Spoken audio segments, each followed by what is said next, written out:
Eu citei algumas aqui. Então a gente pode ver, por exemplo, o paciente ter face de angústia, tá? Então aquela face que o paciente tem de desespero, ele está sentindo falta de ar, ele está desesperado, galera.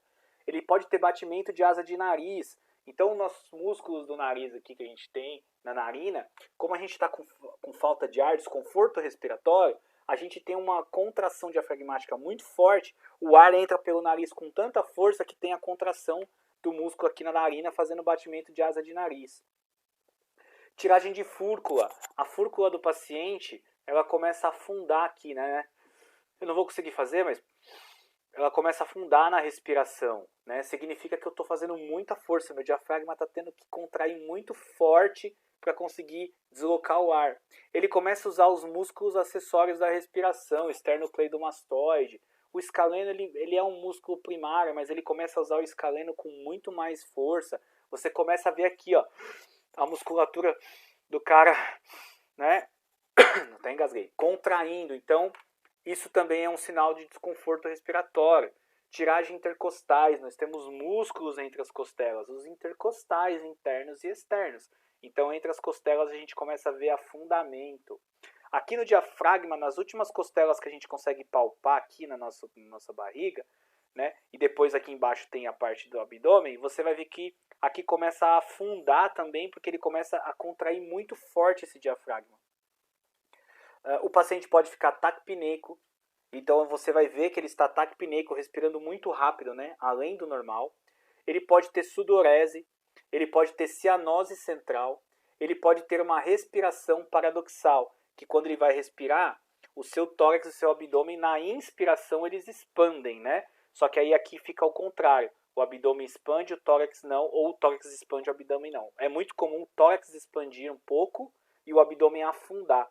Isso significa que o diafragma já está parado praticamente, ele não consegue contrair mais. Tá? E a dispneia, professor?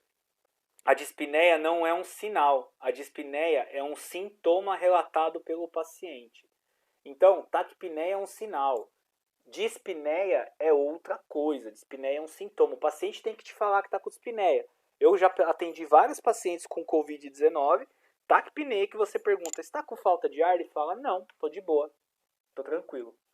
Tá? Então uma coisa que é muito importante, taquidispneia não existe, tá, gente? Pelo amor de Deus, não usem essa nomenclatura. As pessoas inventam as coisas não sei da onde. Taquipneia é uma coisa, dispneia é outra. Taquidispneia chega a ser absurdo. E nós temos os tipos de insuficiência respiratória, gente. Nós temos 3 tipos, tá? Basicamente, tem 2 tipos que são as clássicas e tem uma terceira que é decorrente de uma delas, né? De um problema que a gente não sanou. Então é o seguinte, eu tenho a tipo 1, a tipo 2 e eu posso ter a mista, que são as duas juntas. Como isso acontece? A tipo 1, ela tem uma característica que ela é hipoxêmica. Ela tem alteração na oxigenação. O CO2 do paciente, a ventilação do paciente é normal ou baixa, porque ele fica taquipneico. Mas nesse caso da tipo 1, a única alteração é na oxigenação. E como que eu vou saber isso? Obviamente olhando a gasometria, olhando a oximetria e olhando o gradiente alvéolo arterial, que a gente vai saber como a gente vai calcular. Tá? A tipo 2, ela tem ela chamada de tipo 2 ou de hipoventilação. Então, nesse caso, o problema do paciente não é a troca gasosa, não é o oxigênio, é a homeostase do CO2. Esse paciente ele não consegue jogar o CO2 do corpo para a atmosfera. Então, o CO2 vai ficar alto, ele vai fazer acidose respiratória. Só que eu posso ter um oxigênio normal, ou ele também pode ter uma hipoxemia, ele também pode desaturar. Por que ele pode saturar? Porque se ele está retendo muito CO2, então tem muito CO2 ligado na hemoglobina, não tem espaço para eu ligar o oxigênio na hemoglobina. Então por isso que ele pode fazer hipoxemia. Mas a hipoxemia não é verdadeira, não é uma hipoxemia por diferença de troca, por problema na troca, e sim por o CO2 elevado. Então, quando eu calcular o gradiente alvéolo arterial, o gradiente alvéolo arterial vai estar normal. A mista, ele tem os dois. Ele tem hipoxemia, CO2 elevado e gradiente alvéolo arterial aumentado. E aí eu vou ensinar vocês como calcular o gradiente alvéolo arterial, ou seja, a diferença entre o oxigênio do alvéolo para o oxigênio arterial, para saber qual tipo de insuficiência respiratória meu paciente tem. Então nós temos esses três tipos.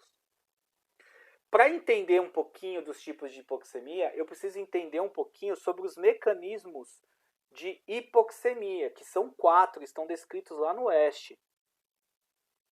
Difusão, distúrbio VQ, hipoventilação e shunt. Se eu não entender isso, eu não consigo entender nada de insuficiência respiratória. Eu preciso dominar esses conceitos.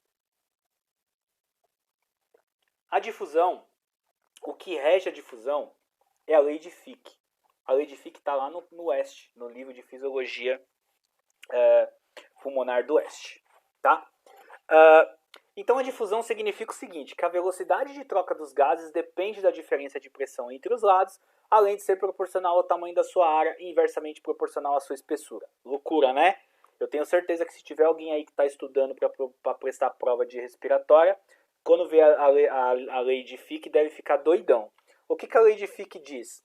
A lei de Fick diz o seguinte, que para que eu tenha troca, para que eu tenha difusão, e a difusão é a passagem do oxigênio por uma área, lembra da difusão simples, a difusão facilitada, perdão, lá na célula, né? Aqui no alvéolo é a mesma coisa, só que a gente não chama de difusão facilitada, a gente chama só de difusão.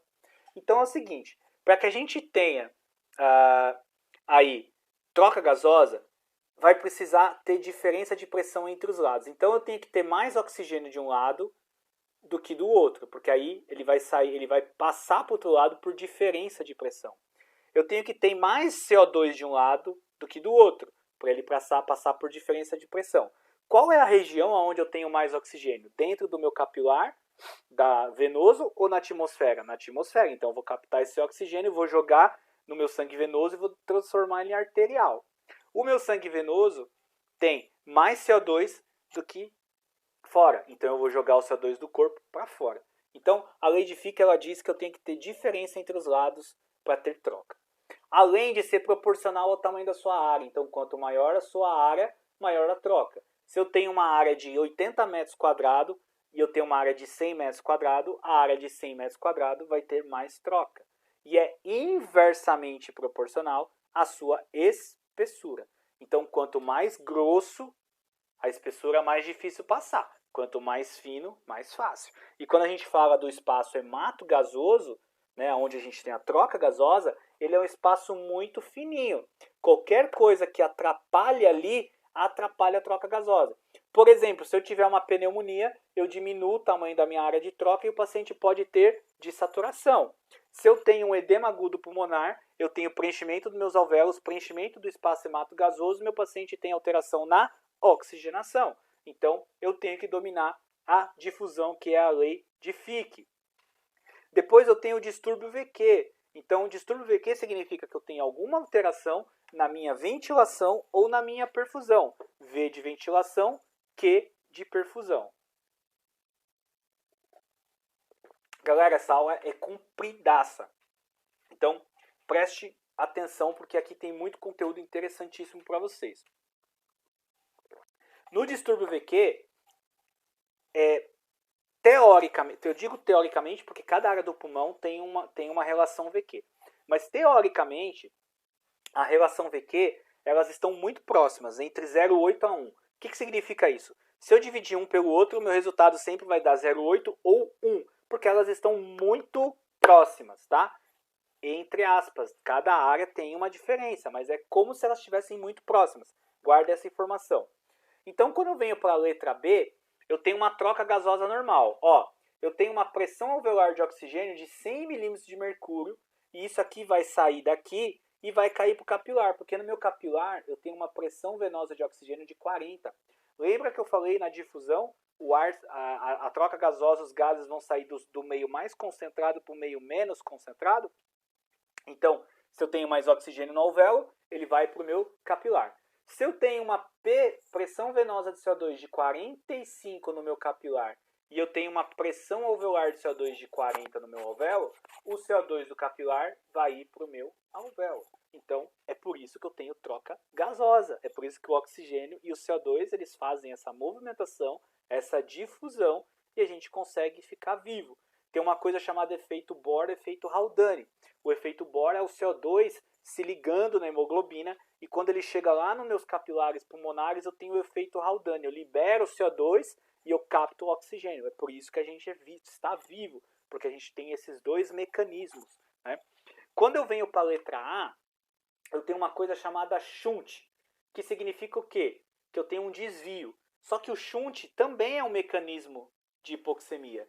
Aqui nesse caso, eu estou falando do distúrbio VQ. Qualquer coisa que eu altere a ventilação, então eu deixe a ventilação menor, menos eficiente, e a minha perfusão fique normal, eu tenho um distúrbio VQ, chamado de shunt. Por quê? Porque eu não tenho uma ventilação adequada. Olha a pressão alveolar de oxigênio, está de 40, porque não está chegando oxigênio aqui, porque eu tenho uma rolha aqui, ó.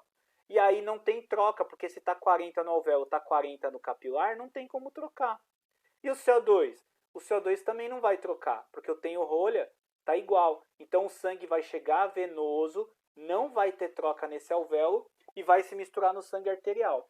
Então o que acontece? Vocês têm aqui, no caso, um distúrbio VQ. Então a gente tem uma baixa VQ. Eu tenho baixa ventilação e uma perfusão normal.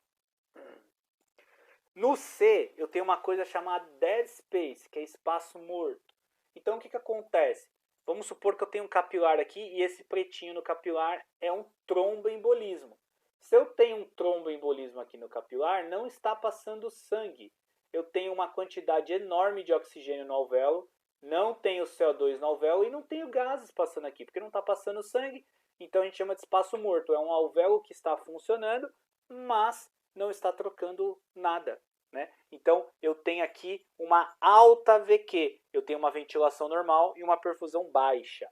Então perceba que esses detalhes de baixa VQ, alta VQ, pode ser que vocês nem utilizem isso na prática do dia a dia, porque a gente acaba ficando tão mecanizado, né? A gente usa isso muito mais às vezes em provas e tal, mas quando você começa a raciocinar com esse tipo de pensamento, você começa a ver que a sua reflexão do que o paciente tem é muito mais fácil e você consegue tratar melhor.